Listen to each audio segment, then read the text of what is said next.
BJP ने भारत के जो पॉलिटिकल स्पेस है उसको पूरी तरह से कम्युनलाइज करके रखा है और मुसलमानों को मार्जिनलाइज करके रखा है, और उन्होंने ओपनली ये कहा है कि हमको मुसलमानों की वोट की जरूरत नहीं है। और इन सारी चीजों का जो फॉल आउट हुआ है ये हुआ है कि जो पार्टियां जो मुसलमानों को पहले टिकट देती थी, चाहे वो कांग्रेस है या चाहे वो रीजनल पार्टीज हैं, चाहे वो ओबीसी बेस्ड पार्टीज हैं, उन्होंने मुसलमानों को दरकिनार करना शुरू कर दिया है। ना चुनाव प्रचार के दौरान मुसलमानों के इशूज को डिस्कस किया जाता है, न उनके एरियाज को विजिट किया जाता है, न उनके कंसर्न को किसी भी तरह के चर्चा में लिया जाता है, और न उनको प्रॉपर टिकट दिया जाता है। ये वजह है कि आज मुसलमान आज के दौर में, बीजेपी राज के दौर में, और भी ज्यादा मार्जिनलाइज होता चला जा रहा है। सारे रिपोर्ट्स ये बयान करते हैं कि मुसलमानों की आर्थिक, सामाजिक और शैक्षणिक स्थिति बेहद खराब है। यह दलितों से थोड़ा सा बेहतर है, लेकिन ओबीसी से भी नीचे है। लेकिन इसको दूर करने के लिए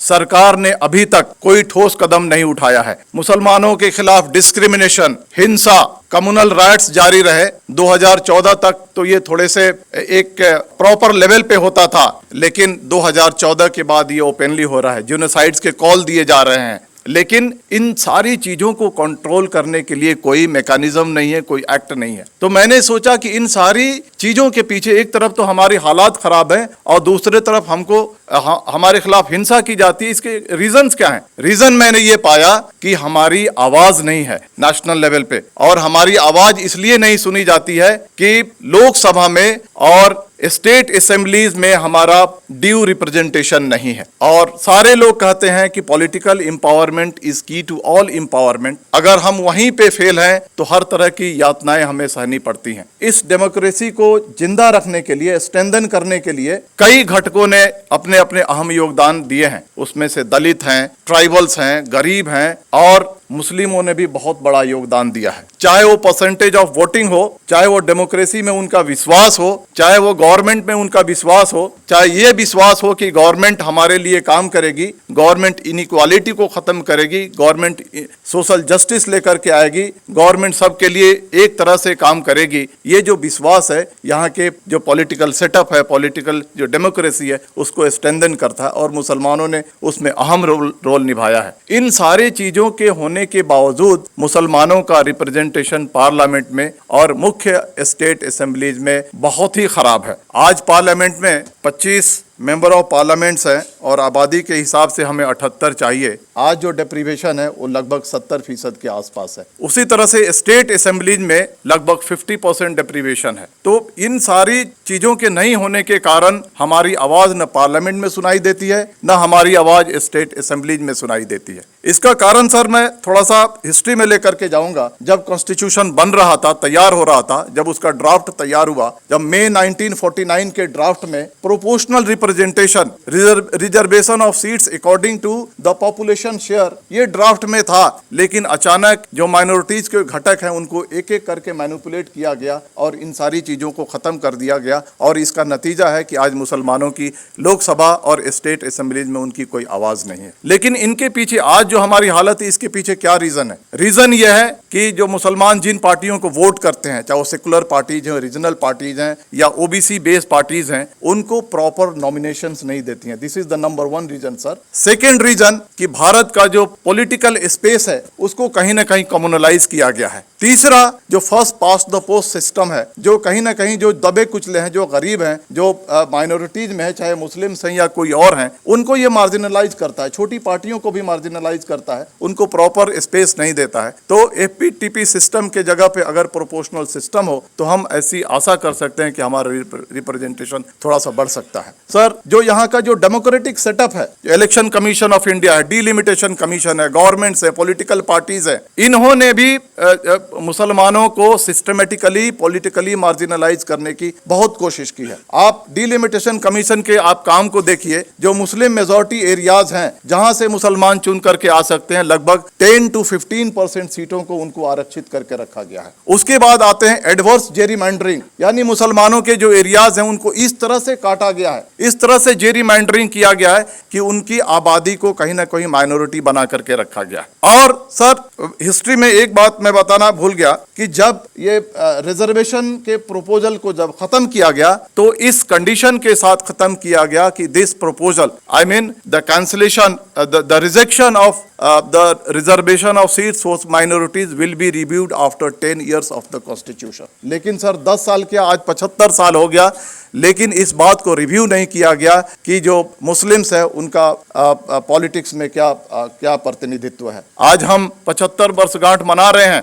लेकिन पहले प्रधानमंत्री जवाहरलाल नेहरू, सरदार पटेल, मौलाना अबुल कलाम आजाद, डॉक्टर अंबेडकर ने कॉन्स्टिट्यूएंट असेंबली में जो वादे किए थे कि 10 साल के बाद हम इस चीज को रिव्यू करेंगे, वो आज तक उस चीज को पूरा नहीं किया गया है। दूसरा वजह यह है कि जो हमारे इंटरनल रीजन्स है सर, लैक ऑफ लीडरशिप हमारा रीजन है, और जो पॉलिटिकल सूझबूझ एक होनी चाहिए मुसलमानों में, कहीं ना कहीं उसकी कमी है, जिसकी वजह से हमारी इस तरह की कंडीशंस है। सर, एक बात मैं बताना चाहता हूं कि जहां तक टिकट देने की बात है, बीजेपी ने अभी तक, आज जो बीजेपी की जो सीटें हैं 302 हैं, लगभग 56-57% सीटें होती हैं, और उनके एक भी एमपीज नहीं है। इसका मतलब है कि आप 55-56% में आपका कहीं भी जगह नहीं है। There is no place for you in the 56% of the political space. आपको कहां पे कोशिश करनी है? आपको जो 43-44% जो स्पेस है उसमें कोशिश करनी है। बहुत साल पहले मरहूम उमर खालिदी, जो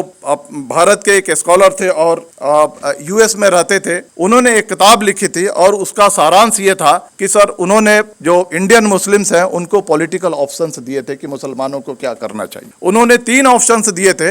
एक ऑप्शन था कि मुसलमानों को पॉलिटिक्स से अलग हो जाना चाहिए and they should make of pressure group, politics से अलग होकर के वो पॉलिटिकल पार्टीज पे अपने स्ट्रेंथ का प्रेशर डालें और अपने काम करवा कर ले। दूसरा उन्होंने ऑप्शन दिया था, उन्होंने या लिखा था, और दूसरा ऑप्शन उन्होंने दिया था कि या वो जो पॉलिटिकल पार्टीज है, जो सेकुलर पॉलिटिकल पार्टीज है, उनको वोट करें, सेकुलर कैंडिडेट्स को चुन करके ले करके आए और उनके से जो उनके जो कंसर्न्स है, उनके जो काम है वो करा करके लें। तीसरा जो उन्होंने ऑप्शन दिया था कि जो मुस्लिम बेस्ड पॉलिटिकल पार्टीज हैं अपनी लीडरशिप को खड़ी करें और मुस्लिम बेस्ड पॉलिटिकल पार्टीज को वोट करें। सर, मैंने जब ये किताब लिखी तो इसमें मैंने जो मुस्लिम डोमिनेटेड जो पार्लियामेंट्री सीट्स हैं उनका भी मैंने जिक्र किया है। मैंने उनके परसेंटेज वाइज यहाँ पे जानकारी भी दी है। 8 स्टेट के असेंबलीज के आंकड़े भी सर मैंने दिए हैं कि किस स्टेट असेंबलीज में, किस कॉन्स्टिट्यूएंसी में कितने मुस्लिम परसेंटेज है, ये भी मैंने दिया है। इन सारे आंकड़ों का आकलन करने के बाद मैंने सर पाया कि उमर खालिदी साहब के या को मैंने सिर्फ और कर दिया है, हिंदी का और इसलिए किया है कि जहां पे मुसलमानों की आबादी 5 से लेकर के 10% तक है, यानी 1% से लेकर के 10% तक है, वहां पे मुसलमान जो जीतने वाला जो पार्टियां हैं उनसे समझौता करें कि हमको सेफ्टी, सिक्योरिटी, हमारे एरियाज में काम, हमारे कंसर्न्स को पूरा कीजिए और हम आपको वोट देंगे। सर, मुझे ऐसा लगता, मैंने किताब लिखने के दौरान क्रम में पाया कि ये जो 5 से 10% जहां पे मुसलमान है वो सबसे ज्यादा पावरफुल है। इसलिए पावरफुल है कि जिस पार्टी के तरफ झुकेंगे वो पार्टी जीतेगी। दूसरा मेरा यह है, और मैंने और लगाया है कि जहां पे आबादी 10% से लेकर के 30-35% तक है, वहां पे मुसलमान जो सेकुलर पार्टीज हैं, रीजनल पार्टीज हैं, ओबीसी बेस्ड पार्टीज हैं, उनको वोट करें। और किस कंडीशन पे वोट करें कि भाई हमको प्रॉपर सेफ्टी, सिक्योरिटी हमको इंश्योर किया जाए, हमारे काम किए जाएं, जो नगर परिषद, नगर पालिका, जो लोकल बॉडीज हैं वहां पे हमको ड्यू रिप्रेजेंटेशन दिया जाए, और तब जाकर के मुसलमान वहां पे सेकुलर पार्टीज को वोट करें। लेकिन जहां पे हमारी आबादी 30-35% से ज्यादा है, वहां पे मुसलमानों को ये इंसिस्ट करना चाहिए कि यहां पे हमारा कैंडिडेट जीतना चाहिए, चाहे वो सर सेकुलर पार्टी का हो या मुस्लिम बेस्ड पार्टीज का। हम इसमें डिस्क्रिमिनेट नहीं करने वाले हैं कि मुस्लिम बेस्ड पार्टीज का जो कैंडिडेट है वही मुसलमान है और जो सेकुलर बेस्ड पार्टीज का जो कैंडिडेट है वो मुसलमान नहीं। हम इसमें डिस्क्रिमिनेट नहीं करने जा रहे, बस हमारा इंसिस्टेंस ये है, हम ये चाहते हैं कि जहां पे हमारी आबादी, जिस कॉन्स्टिट्यूएंसी में हमारी आबादी 35% से ज्यादा है, वहां पे मुसलमानों को टिकट दिया जाए, चाहे वो सेकुलर पार्टीज से आते हों, चाहे वो मुस्लिम बेस्ड पार्टीज से आते हों।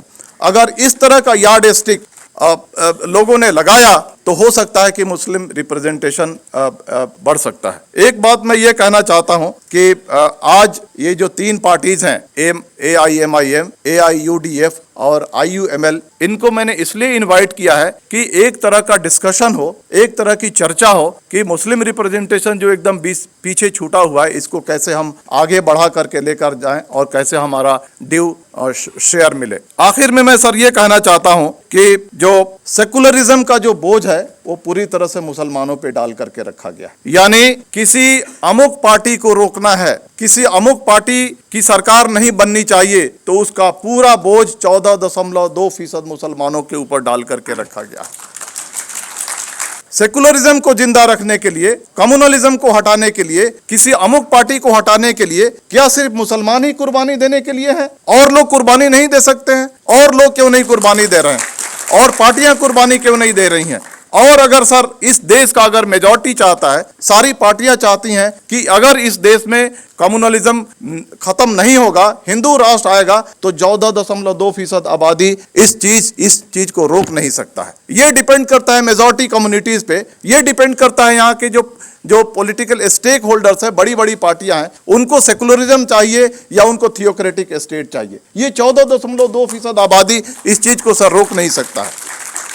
और उस चीज को रोकने के लिए मुसलमानों से जो बार बार कुर्बानी दिलाई जा रही है, चाहे वो पार्लियामेंट के सीट्स के लिए क्यों ना हो, चाहे वो स्टेट असेंबलीज के लिए क्यों ना हो, ये मुझे लगता है कि मुसलमानों पे कहीं ना कहीं ज्यादती हो रही है। इलेक्शन कमीशन ऑफ इंडिया, हमारे स्कॉलर्स हैं, हमारे राइटर्स हैं, हमारे जो तीन जो मुख्य मुस्लिम बेस्ड पार्टीज हैं, इनमें चर्चा हो और एक ये नेशनल इशू बने। क्योंकि सर ये सच्चर कमेटी के रिपोर्ट ने कहा था कि जब तक मुसलमानों के प्रॉब्लम को उनका प्रॉब्लम तस्वुर किया जाएगा, यानी मुस्लिम इश्यूज को मुस्लिम इश्यूज के तौर पे अगर ट्रीट किया जाएगा, तो वो कभी खत्म नहीं होगा। मुसलमानों के इश्यूज को, चाहे वो उनका एजुकेशनल सवाल क्यों नहीं हो, चाहे वो उनका सोशियो इकोनॉमिक सवाल क्यों नहीं हो, और यहाँ पे जो हम पॉलिटिकल रिप्रेजेंटेशन की बात कर रहे हैं, इसका सवाल क्यों नहीं हो, जब तक उसको नेशनल कंसर्न और नेशनल प्रॉब्लम के तौर पे ट्रीट नहीं किया जाएगा, तब तक उसका हल नहीं निकल सकता है। आप सभी सर आए और इस किताब के रिलीज का विटनेस बने, आप सभी का मैं शुक्रिया अदा करता हूँ। शुक्रिया, धन्यवाद, जय हिंद।